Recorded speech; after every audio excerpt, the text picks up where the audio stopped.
Well, here we are again, ladies and gents. 2013 is almost at its conclusion, and we once again prepare ourselves to move forward into the next year. And it's at this time that many of us reminisce and reflect upon the times we've had this year, both good and bad. But I know that I can say with certainty that this year has marked the end of one era and the beginning of another, both for myself and the video game industry as a whole. Many of the titles that have been released this year have been fantastically ambitious and extremely revolutionary, and that's not even counting the ones that were released on the next-gen consoles. And even though I've only managed to make 15 reviews this year, I still have seen my share of great titles.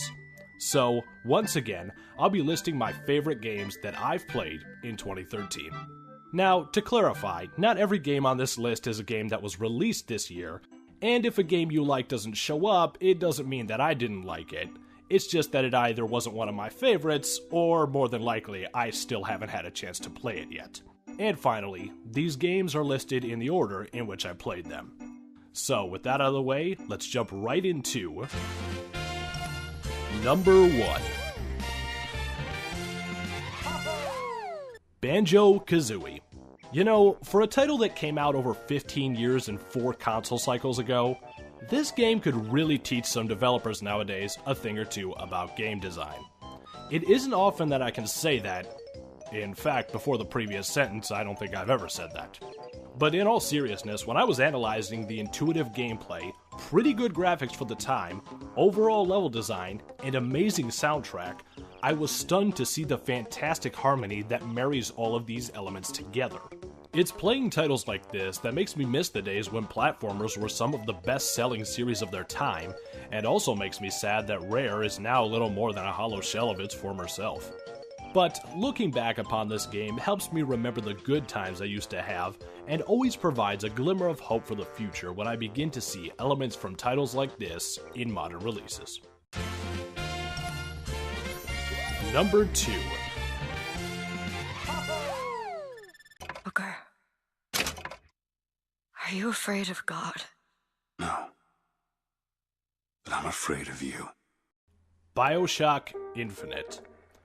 To me, this is the game that truly marks the end of an era. After playing through titles on the current-gen systems, it took this late-cycle release to show off some amazingly beautiful visuals, solid gameplay, and a masterfully written story. This is the type of game that comes around not only once in a console cycle, but really once in a lifetime. Speaking of story, let me focus on that for a moment. The story of this title is so amazingly written that I've played through this campaign 3 separate times, and each time I played I picked up on more hidden meanings in the dialogue, hidden recordings, symbolism, and visuals. On top of that, the ending of this game is so mind-blowing that it warrants a large amount of discussion even to this day. Plus, the Burial at Sea DLC expands the storyline even further and warrants even more discussion. On top of this, the character development between Booker and Elizabeth is stunning, and I can say for certain that Elizabeth is quite possibly the best ally NPC I've ever played with. Looking at you, Resident Evil 4. Honestly, this game is nothing short of a masterpiece, and in my opinion, definitely permits a playthrough. So, whether the series takes place somewhere beyond the sea, or somewhere over the rainbow, the circle will not be unbroken. Number 3.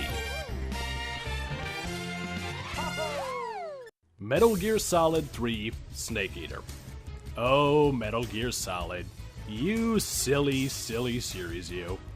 Since 1998, I've been watching the madness unfold in front of me while every character in the series keeps a straight face and pretends that what is occurring is perfectly normal, and I've been loving every minute of it.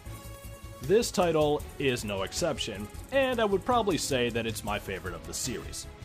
With a young big boss launched into the Soviet countryside attempting to prevent World War III against a group of elite soldiers, you'd think that the storyline would take a serious turn. Yet they just had to throw in Revolver Ocelot roaring like a... well, ocelot, and a boss that spits hornets. Although, in all seriousness, the storyline to this title is actually very well put together and has some genuinely touching and thought-provoking moments. Throw in some stealthy gameplay, great graphics for the time, and a fantastic soundtrack, and you have one hell of a ride. So, while Operation Snake Eater was a success, I'd say that this is one Cold War spy thriller that was worth revisiting. Numbers 4 and 5. Star Wars Republic Commando and Star Wars Battlefront 2.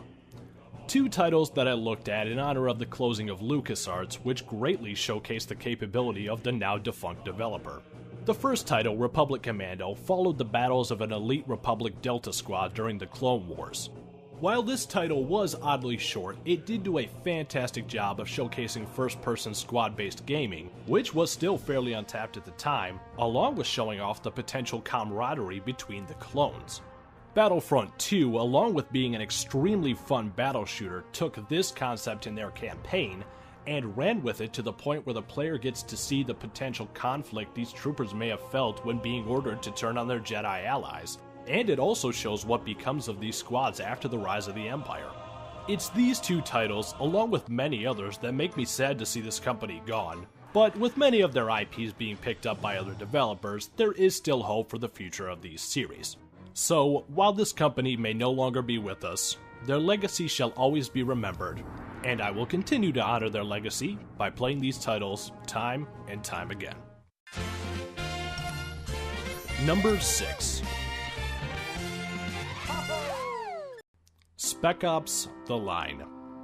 This game showcases some of the most brutal, graphic, and horrifying elements of warfare, demonstrates the effect of PTSD with shocking accuracy, and makes many of the people who play this title feel extremely uneasy, which isn't at all helped by the fact that the game plays mind games with you as the player, with increasing frequency each time some disturbing event occurs.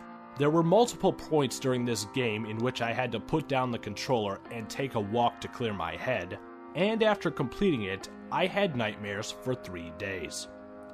And you know what? I feel that this is one of the most brilliant titles that I've played in a long time. For years, gamers have played through shooters without much thought put towards the negative effects of their actions, and why should they care? You're the hero. Everything you're doing is for the greater good, and even if there are some failures during the mission, or maybe even collateral damage, you'll still come out on top in the end, right? You're still the hero, right? Right? Well, this game takes this train of thought and completely turns it on its head, and it does so in such a fashion that it's almost impossible to guess what will happen next. And even if you think you have an idea of what's going on, you're probably wrong. So, while this game may be hard to stomach, if you can get past the disturbing events, you'll not only find a fairly solid shooter, but also a brilliant critique on the war shooter genre as a whole.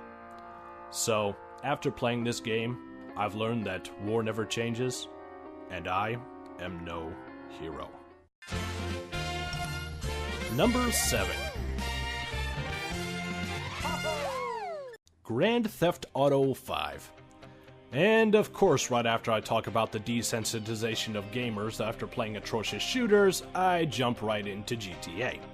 While I did mean everything I said about Spec Ops, I still feel that this title was amazing.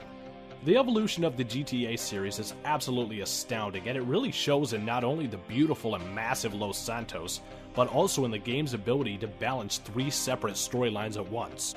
While these characters may not be the most morally redeemable type, and let's face it, this wouldn't be much of a GTA title if they were, this game actually does show a fairly strong narrative about friendship, betrayal, lost passion, and a desperate attempt to capture the American dream. Whatever that even is nowadays. All the while still throwing in social commentary on today's society, with pedestrians taking selfies rather than helping the person next to them who got mowed down by a Bugatti. Add the massive amounts of exploration, side missions, hobbies, and collectibles, and you've got yourself one impressive title. Now, I know that the online multiplayer at first was buggier than Louisiana in August, and some of these problems continued to persist, and it can get extremely annoying when you're trying to play online and these sociopathic bastards mow you down, take your money, and destroy your car that you spent time and money to customize to perfection with every chance they get. Where was I going with this? Well, regardless of its flaws, it still is amazing to play missions, perform races, or just generally screw around in the massive online area while fighting your way through the chaos that is usually caused by the other players. So, with its inventive gameplay, huge area, and social experiment of an online multiplayer, this is one trip back to Los Santos that I recommend taking. Number 8. The Legend of Zelda Wind Waker HD. What's that you say? I already played through this game and reviewed it 2 years ago?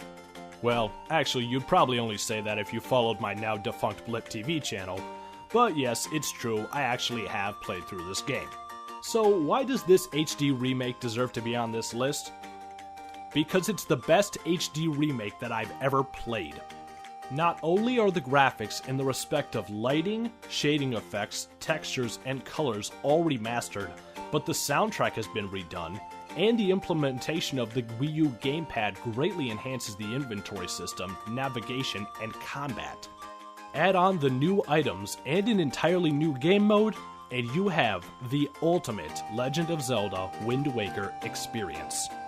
So, whether you're sailing the open seas for the first time, or willing to fall in love with this cartoony version of Link all over again, the winds are in your favor, and it's time to once again set sail. Number 9. Assassin's Creed 4. This probably goes without saying, but any series that's been running for over 5 years on the same premise and overarching storyline has quite a bit of potential to get stale. And many people would probably argue that this series already has. But it's the new storylines, characters, innovative gameplay, beautiful visuals, and not present-day narrative that keeps me coming back. For a long time, I've wanted a pirate title on a current-gen system, as I've always attested that if done properly, such a game would potentially be a masterpiece. Well, whether or not you wish to refer to this title as a masterpiece is your prerogative, but I've gotta say that this is definitely not only my favorite pirate game, but also my favorite of the Assassin's Creed saga. The storyline is fascinating in the sense that Edward is much more of an anti-hero, and his motives aren't exactly driven by virtues such as justice or honor. After all, he is a pirate. But even with this in mind, this story shows some very touching moments, and even shows some amazing character development between Edward and his friends. But if that doesn't sell you on the title, just imagine how fun it is to sail through a massive area and attack and board any ships that dare cross your path.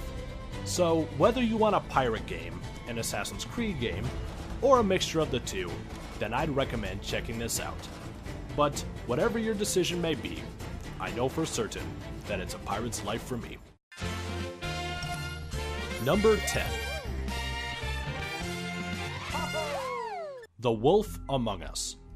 Yeah, it's a little early to say just how this whole title will turn out considering only one episode has been released, but if this episode is any indication of how this series will end up, then I'm sold.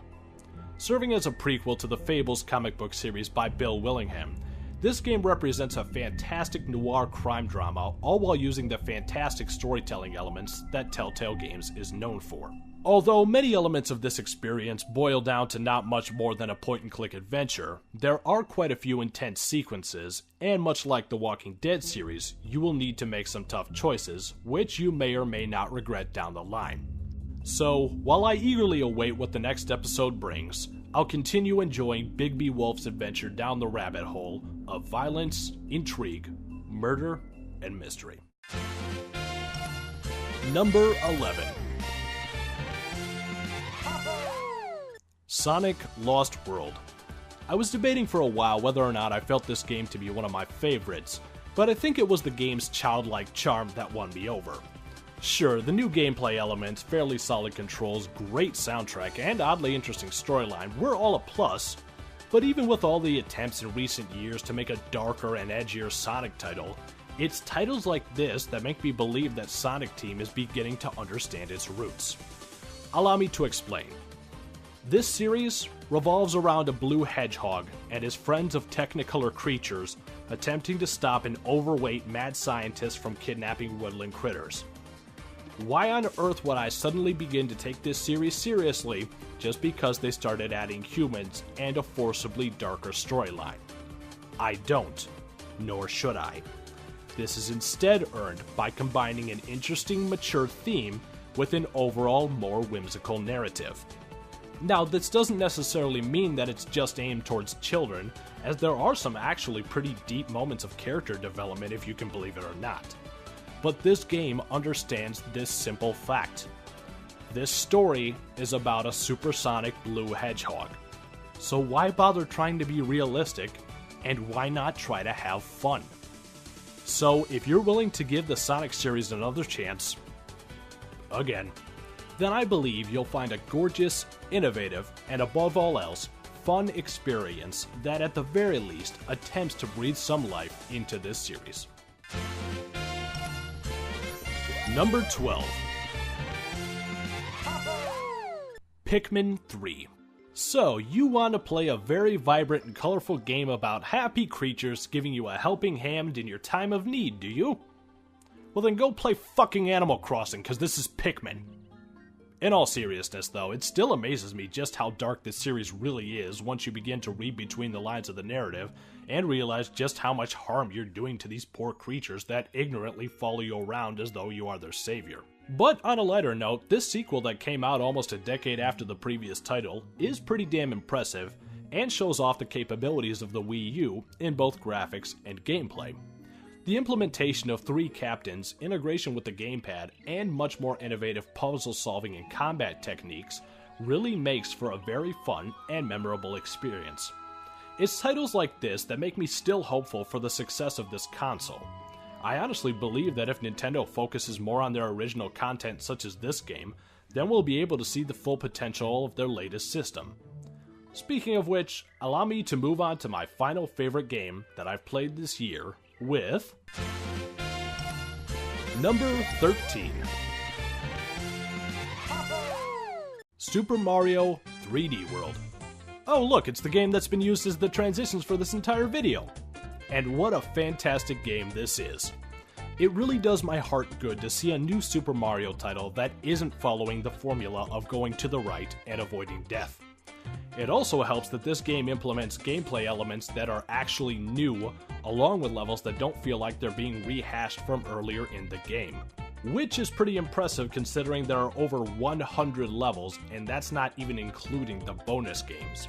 Once you add a fresh and original soundtrack, 4 familiar characters, and a 5th secret one with their own individual control scheme, and the absolutely beautiful visuals, you have the best Mario title that Nintendo has released in a long time.